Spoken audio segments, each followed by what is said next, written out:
toutes celles et tous ceux qui ont souffert avant nous. Et puisque j'ai vu que certains s'inquiétaient de savoir si on a bien pensé aujourd'hui aux victimes des attentats passés, de ceux d'il y a 30 ans, je vais les rassurer en remontant 60 ans en arrière. Le 30 septembre 1956, je n'étais pas encore né. Ce jour-là, 2 jeunes militantes du FLN, Zora Drif et Samia Lardari, sont entrées l'une au Milk Bar, l'autre à la cafétéria à Alger, y ont déposé des bombes qui firent 4 morts et 52 blessés. 12 victimes furent amputées. Certaines avaient 18 ans, 13 ans, 12 ans, 8 ans.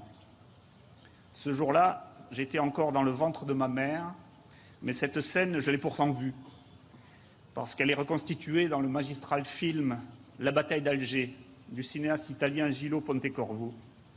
Je n'ai jamais oublié les visages insouciants des clients du bar sur lesquels s'attarde le regard de la caméra et celui de la poseuse de bombes. Le journaliste Denis Siffert a écrit dans l'hebdomadaire Politis le 21 juillet 2016 « La révolte contre un État en infraction constante avec le droit international peut bien sûr être condamnée quand elle est aveugle et vise des innocents. Mais la condamnation ne peut pas se faire sans en rappeler le contexte politique et historique. La violence qui cible des innocents peut bien sûr être condamnée ? Non, non, non. Elle ne peut pas, elle doit être condamnée. Et avec la plus extrême fermeté. L'indépendance de l'Algérie, dont parlait le film de Pontecorvo, les droits des Palestiniens, qu'évoquait l'article de Siffert, sont sans doute des causes justes, c'est en tout cas mon opinion, mais qui jamais, jamais, jamais ne doivent servir à justifier le terrorisme. Aucune cause ne vaut qu'on arrache le pied à un enfant de 8 ans. Aucune. Victimes innocentes de toutes les violences terroristes, vous êtes mes frères et mes sœurs. Comme Bernard-Henri Lévy, je suis née à Alger. Moi aussi, je suis juive et moi aussi, j'ai la certitude que si j'avais été un peu plus âgée dans les années 50, je me serais engagée pour la décolonisation parce que je suis tout à fait opposée à ce qu'a fait la France en Algérie. Mais il se trouve que je m'appelle Danielle Michel Chiche et que le 30 septembre 1956, j'étais au Milk Bar. Et que je suis un peu émue de cette confrontation que vous avez refusée, Madame, en tête-à-tête, et je suis donc obligée de la faire en public.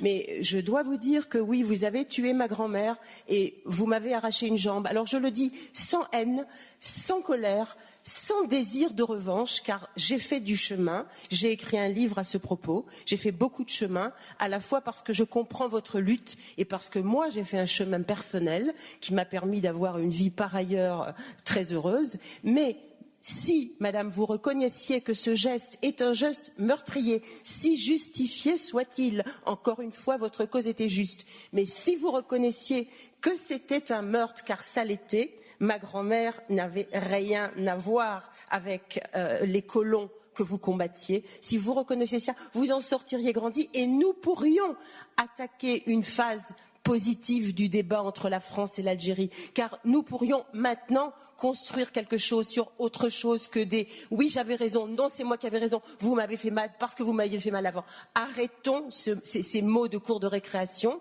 et ces mots qui n'ont plus de sens finalement. Essayons de nous parler vraiment pour parler plus loin et pour aller plus loin.